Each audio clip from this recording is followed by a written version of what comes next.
Seu Santiago, como é que... Teste de som. Teste de som. Tô gravando. Então, Vai, pode começar. como é que os Funiô chegaram e se estabeleceram aqui nessa região do Brasil? Aqui no Planalto Central. O SPI é criado em 1910. Serviço de Proteção aos Índios, é o Marechal Rondon. O SPI, ele fez a cadeia dominial da terra, que nós temos uma terra, que foi uma terra de guerra. O meu antepassado foi no campo de concentração do Paraguai, para defender o país na fronteira paraguaia, o Brasil. E voltando os que sobrou dessa guerra, ganhou a terra, que era a terra lá, na nossa origem. E quando dividiu, não tinha tantas pessoas indígenas. Aí foi feito um conglomerado, um aldeamento pelos jesuítas. De todos os que sobrou, fez uma vila lá em Águas Belas, né, no local. No pé da montanha Comunati, que é uma serra, uma montanha Comunati. E muitas famílias não ganhou o loteamento, porque o SPI fatiou as 4 léguas de terra, mas dessas 4 léguas de terra, só 500 hectares, 506 hectares que foi loteada para cada família. E os que não ganharam, muitos, né, foram para outros lugares. Em 57 já era a previsão de construir a capital brasileira. Então muitos dos nossos avós, nossos tios, vieram em 57. Então eles ficavam lá no Esplanada, na Asa Sul, na construção, e muitos no Vila Planalto, que é uma resistência, Vila Planalto, é próximo ao Palácio da Alvorada. E os outros que ficavam, não índio, alojamento lá, mas os nossos vinham para cá, para o território, porque eles rezavam. A nossa reza, né, não pode mostrar, porque não é índio, não índio, é a reza secreta. E lá, quando chegaram, né, era a Fazenda Bananal, já tinha os fazendeiros, Fazenda Bananal e a Fazenda do Torto, é onde tem a casa da Presidência da República, que é o Rio Bananal e Rio Torto. Então tem essas 2 fazendas, e eles ficavam. Então as histórias que os antigos da rota de fuga aqui, na Fazenda Bananal, contavam uns para os outros, trocando os dados, que era muitos povos de indígenas que existiam no Planalto Central. Como sendo uma rota, os próprios Bororo, Javaé, Tapirapé, Itiquirás, Aquirás, o Unaís, os Tauatim, então eles ficavam nesse Planalto Central. Com a construção que eles estavam começando, tiraram muitos indígenas. Aí formaram 2 parques, é o Parque do Xingu e o Araguaia. Então levaram muitos indígenas. E o nosso povo, o Funiô, o Tapuia, ficando sempre lá. Na sua espiritualidade, quando a espiritualidade revela que lá nesse território, que é esse atual que nós vivemos, essa resistência, os cemitérios de todos esses povos ficaram. Mais de 60 mil cemitérios e sítio arqueológico. Nós temos tudo essas provas. O território do Planalto Central, os rios, os córregos, os regatas e as cachoeiras, todos eles é no nome indígena. Bom, e fomos crescendo, nasceram os netos e os filhos do nosso povo, sobrinho, sobrinha.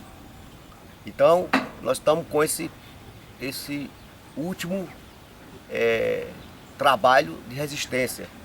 Como vocês sabem, a resistência passa de geração para geração. Isso é no país todo. Todos os indígenas, eles passam por resistência, tanto com a chegada de colonizador, como de fazendeiro, madeireiro, caçadores de ouro. E aqui passou, meus avós contavam, nossos tios antepassados, o Anhanguera 1, 2 e o 3. Tinha uma rota chamada da Contagem, aqui na montanha, onde eles contavam ouro, eles catavam ouro. E também eles escravizavam os negros e alguns indígenas para as minas de ouro, para cavar ouro. lavrar ouro. E hoje os indígenas que se organizam como nós, estão nos organizando, porque o país tem que ter memória. E a memória é a raiz nossa, é a indígena, desse Planalto Central. Tchaiacacá, Tchaiacacá. Nós temos toda a nossa origem viva, tradição, hábito, costume, língua, a reprodução física, o manejo do ambiente. Nós interagimos com outros povos do mundo aqui no Santuário Sagrado dos Pajés. E o senhor veio para cá nessa época, 57? Não, nossos avós, nossos pais, nossos tios, nossos povos. Certo. Eu já vim já um pouquinho maior, com 11, 12 ou 13 aninhos. Entendi. Isso. Lá de Pernambuco, onde tinha o aldeamento, a origem do aldeamento. Certo.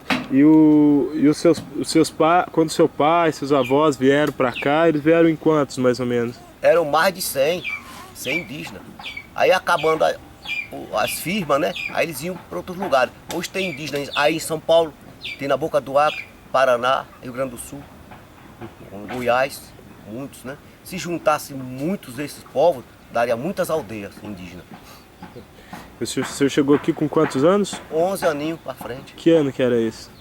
De 70 para cá. 70 para cá. Isso. Certo.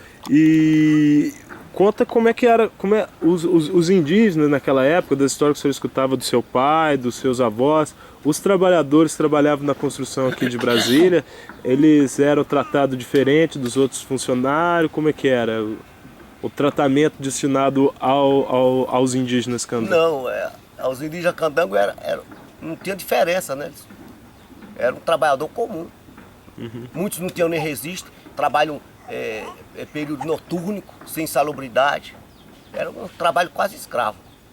Certo. E aí aqui para essa área específica, o Santuário dos Pajés, o senhor, quando o senhor veio, seus pais já estavam... Todo mundo já estava estabelecido lá. Uhum. E conta mais para cá como é que foi a formação do santuário, então, desse espaço aqui. Então o santuário, né, tinha matas primitiva de cerrado, né?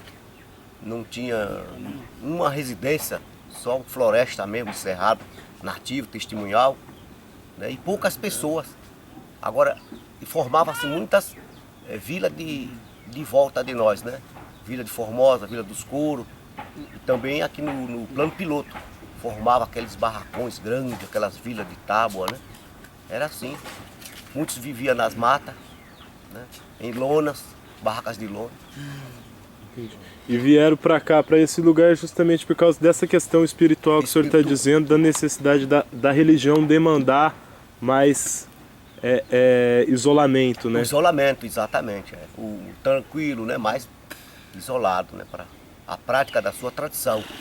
Porque a tradição do indígena, ela nunca morre, ela nunca acaba. Então ele tem que estar vivo, a tradição dele, de todos nós. Certo. E conta mais, desses anos para cá, desde que começou a formar o santuário, esse assédio do homem branco, conta um pouco dessa história de resistência. O senhor pode falar à vontade, contando a história aqui Então a resistência, ela começa quando o povo vai crescendo em Brasília, porque vinham muitas invasões nas áreas, né? E eles formavam em torno de Brasília as cidades satélites. Aí os não índios que vinham para cá, o governo tirava para fazer as cidades do entorno. E sempre o santuário, nós ficando no território, né? Agora, hoje, por exemplo, eles fazem já projeto, como esse projeto de expansão urbana, que é a cidade que eles chamam, o bairro ecológico noroeste. Aí é uma pressão grande, né? Para a nossa resistência, mas a resistência do indígena começa quando ele tem vínculo com o sagrado, com a terra, ele vive na mata, então ele tem um vínculo, é muito forte o vínculo do indígena com a terra, com a mata, com seus hábitos, costumes, tradição. E quando é que foi que começaram a querer tirar os indígenas daqui?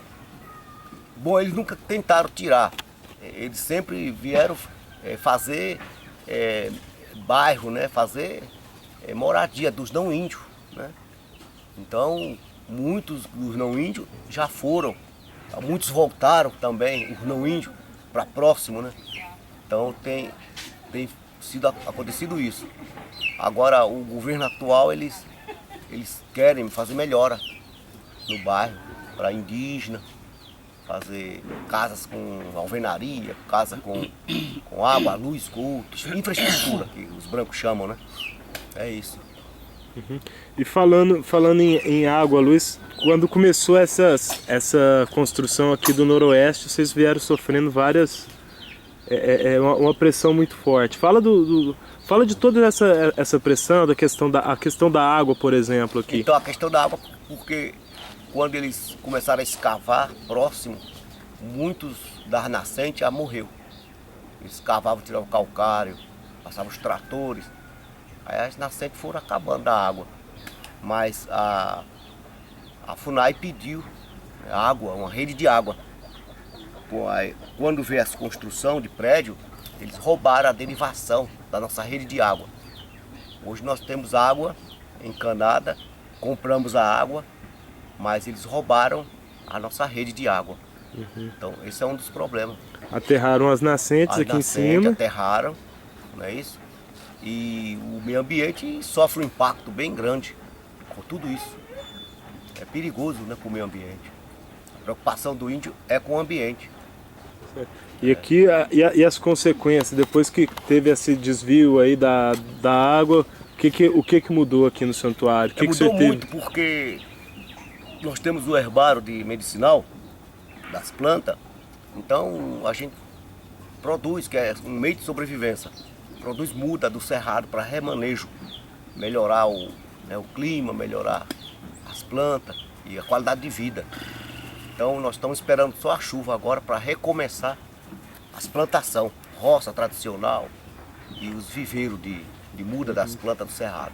Então foi perdido, o senhor teve que um herbário, milhares de espécies, muitos milhões de dinheiro também, porque cada planta vem muita gente de fora comprar.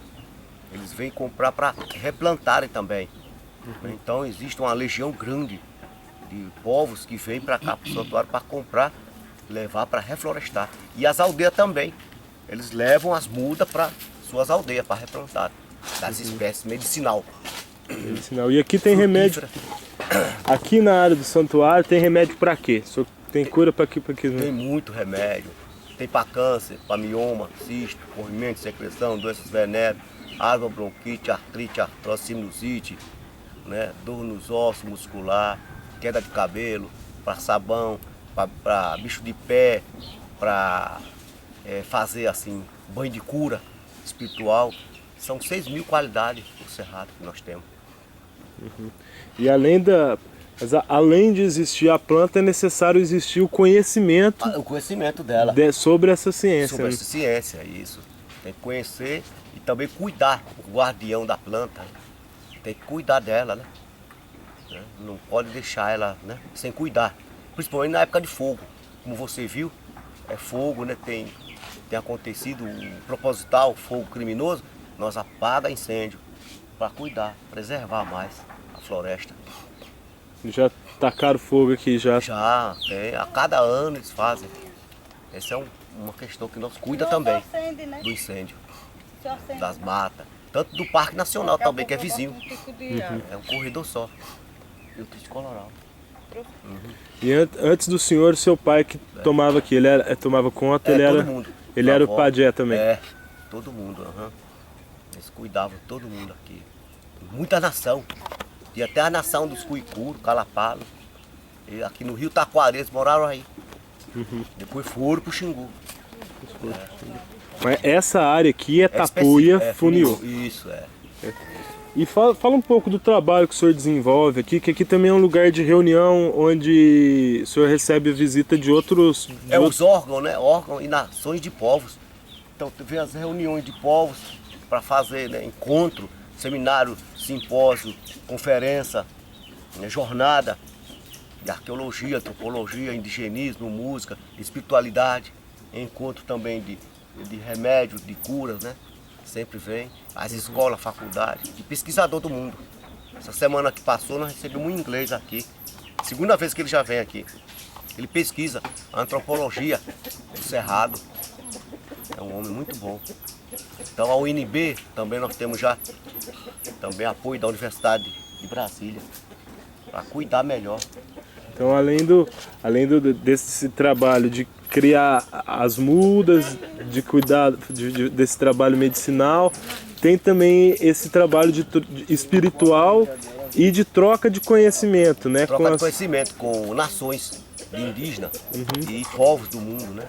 Já vieram para cá, que povos do mundo aqui já? O Austrália, a aborígene, Estados Unidos, da África, né? Então, os Maasai, o Red Crow, o Urubu Vermelho, aí vem gente do Japão, Inglaterra, França, Portugal, Colômbia, Venezuela, Equador, Paraguai, o Chile, muitos povos do mundo já vêm aqui. E os mais jovens têm interesse em aprender a cultura, continuar? Tem. Ocorre o problema que quando está em conflito, como nós estamos, que você está acompanhando, fica mais dificultoso. Porque cuidar do conflito e cuidar do tempo para fazer, né, esses trabalhos é dificultoso demais. Aí nós estamos dando um tempo, esperando passar para renovar, né, todo esse trabalho, recontinuando tudo de novo. E hoje em dia, quem é o grande inimigo do índio? O grande inimigo do índio é ele próprio, porque muitos dos índios no mundo hoje não tem unidade, né, hegemonia, de estar bem, união forte. Quando tiver uma união forte, aí o índio não vai ter inimigo. Essa é uma palavra chave. Aí não tem para ninguém. Não tem para ninguém. As minorias do planeta todo descobriram. As que descobriram que a união, né, essa unidade é forte, ajuda e salva o povo, ele salvou. Salvou. Os indígenas que estão no Canadá são unidos, né? Estados Unidos são unidos, os que sobraram se salvaram. Né? E o que mais atrapalha a união dos povos indígenas no Brasil? É a ganância, né? O dinheiro. Procuram mais dinheiro, ganância. E isso aí ele aprende com quem? É com o homem branco, né? Porque esses valores, né? Querer dinheiro, tudo, né? Aí esquecem muitas das vezes, né? Se vai resolver o problema dele, eu não sei, mas ele acha que vai ajudar, né? O dinheiro. Mas se não for bem usado, atrapalha, né? Uhum. E aqui no Planalto, quem são os grandes inimigos dos indígenas? Sobretudo as construtoras, né? Derruba a mata, destrói a terra, mata a água, os animais. As construtoras ocupam o solo desordenado. Agora o governo tem que fazer, né, política do solo, né? E pegar as terras para o governo, né? Não pode deixar com especulador, com grileiro. Brasília é muita grilagem de terra. E quando os governantes são os próprios grileiros? Ah, sim, aí fica, né? Fica melhor para cuidar, porque ele conhece, né? De quem grila, de quem não grila, né? Porque Brasília é toda invadida, as terras. A terra eles falam que a terra é da União, mas se você for olhar, tem proprietário dentro, né? Toda ela é loteada em nome de proprietário particular. E essa união, o que é preciso para ver essa união das minorias no Brasil, o senhor acredita? É o grande espírito, o grande Tupã, vai ter que, né, reunir esse povo, né, dar uma luz, né, para a união desse povo todo. É o que está precisando. O que o senhor teria para dizer para as minorias do Brasil que são perseguidas, desrespeitadas e que às vezes acabam desistindo da resistência, muitas vezes? Seria no nosso caso, né? Tá sempre com fé no Grande Tupã. Não pode, o primeiro lugar é isso. O segundo lugar é ter povos, né? De minorias que uma confia na outra, né? Esquecer dinheiro, essas coisas todas, né? Porque se ele debandar por dinheiro, aí, né, nada acontece. Não aceitar a pressão do Isso, dinheiro. exato, a pressão do dinheiro. E para as novas gerações de indígenas, Cuidar da natureza, porque a natureza está sofrendo, vai acabar. A natureza já está, né, muito violentada. E a natureza, ela não vai salvar o homem se ele não respeitar a natureza. E também ele tem que cuidar, né? E exigir dos governos, né, as ações, né, de proteção da natureza. Porque fala muito, né, no ambiente, fala na lei, fala em tudo, projeto, impacto, mas a gente não vê nada acontecer. A ONU reúne todo tempo, fica reunindo, propondo, mas o que a gente enxerga e vai, ó, fiscalizar e observar é a própria floresta da Amazônia, né? Muita derrubada de madeira, muita fazenda, muita queimada. Teve um estado aí do interior que teve mais de 10 mil queimadas. Então é um prejuízo, né? Muito grande. E fazendo desmatamento, né, desordenado. O Cerrado sobra menos de 80%. O Cerrado é uma floresta que é ameaçada de acabar. Como a Caatinga também já acabou. Quando o Ministério fala, né, nas florestas, no meio ambiente, não fala mais na Caatinga, porque eles imaginam que a Caatinga já acabou. E o Cerrado também. O Cerrado está ameaçado. Vai acabar o Cerrado. Isso, já começou a acabar o Cerrado. E a preocupação nossa, porque nós dependemos do Cerrado para viver. Quando a floresta morre, o homem morre. E o que pode acontecer com o mundo se o Cerrado acabar? Já está acontecendo com o mundo. O mundo já está sem rumo. A Terra já perdeu o eixo. Só quem tem espiritualidade grande, profunda, que recebe essa luz de conhecimento para saber que a Terra já perdeu o eixo dela. Em função de que a humanidade, né, já afetou, né, todos os poderes da natureza. A humanidade já afetou ela. E quando se acabar de vez o Cerrado, que consequências o senhor acredita que vai trazer assim para a vida das pessoas?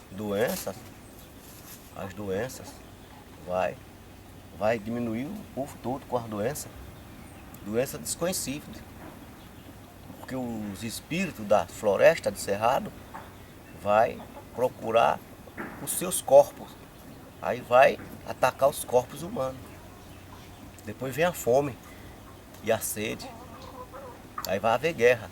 Aí com guerra acaba também, gente. Esse é o processo que está acontecendo, já está acontecendo hoje. Exemplo, o povo do interior, ele sai hoje do interior para a capital. Se você chegar numa rodoviária, você vê 500 ônibus de retirante vindo para a capital. 24 horas sem parar, deixando a terra e vindo para a cidade. Na cidade ele não tem mão de obra, não tem água, comida, nem morada, nem emprego. E nem como criar os filhos, educar. E não tem segurança, não tem saúde, meio de transporte, não tem os trabalhos dignos. O núcleo da família acaba, porque o núcleo da família dele é a terra lá na sua área. Isso é uma consequência já da desorganização da própria natureza. Já está acontecendo isso. Você vê, Brasília, ela foi construída para 500 mil pessoas. Tem 2 milhões de gente. E como resolver isso? só o Grande Tupã, sabe? E como que as pessoas devem voltar para Tupã Fazer muita oração, e voltar para a natureza? voltar para a natureza. Esse é o rumo do homem, voltar para a natureza. Agora conta um pouco, Pajé, sobre as invasões que tiveram aqui, as violências que foram cometidas. Então, as polícias entrou, né, derrubando com o trator, cerrado, né, um caminhão, né, achando que pode destruir a terra do índio. Nós sempre respeitamos a humanidade, né? Nós não fazemos isso com os não índios, né? É a segunda vez que ele faz isso. Aí eles colocam a justiça, a lei para proteger nós. Mas nós temos muita desconfiança disso. Nossa confiança mesmo é no Grande Tupã. Para ajudar a salvar nós e a humanidade. Só que esse não foi o primeiro ataque.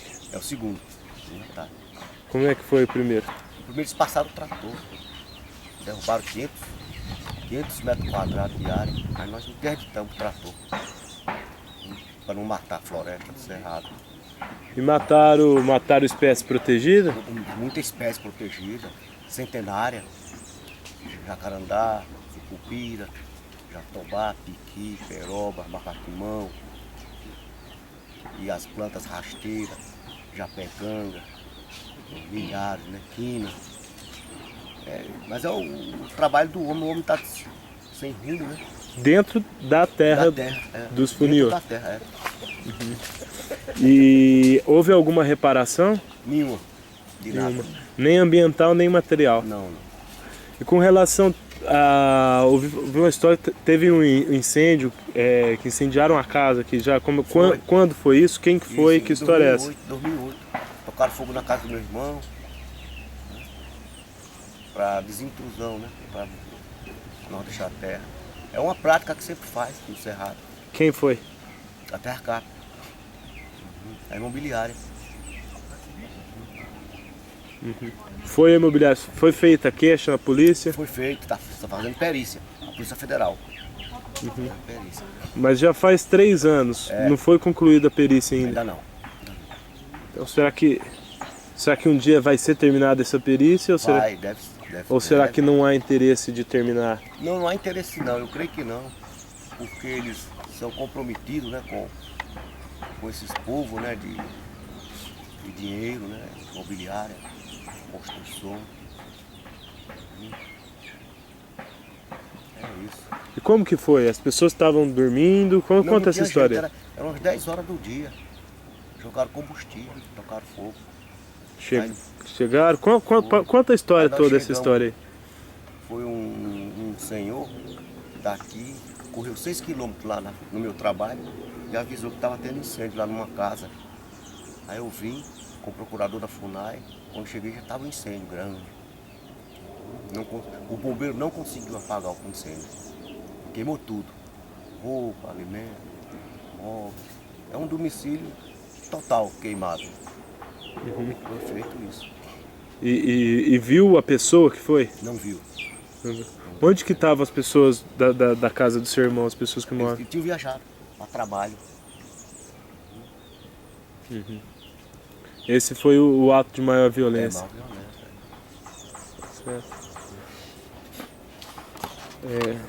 Senti, olha para a câmera e fala o que o senhor quiser. Conta o que o senhor quiser e fala o que o senhor quiser para as pessoas. E aqui já do olhar, e a tuiho, e acho que até cá, o tossar, se nem que a queixas, e a estofacate, o chai toa, e a tuadica, nem quem que a sarnidua, e a show caxemo, e a chatleu a satoye, e a olinite, o assoplocudon que a etidon que aqui. Estiu caxe e a tu que tá sato e quase o afialha quenca. Eu falei que os povos nossos antigos deu a vida por essas terras, por esse Brasil. E o índio que era o homem da raiz da terra, hoje está sendo despejado. O que é que os nossos descendentes, nossos filhos e netos vão falar? Que nós não estava cuidando, né, do patrimônio, nem de Tupã, nem o patrimônio da terra. Então é a mensagem que eu deixo para vocês. Muito obrigado, Santi. Sou Tchacacá. Já é.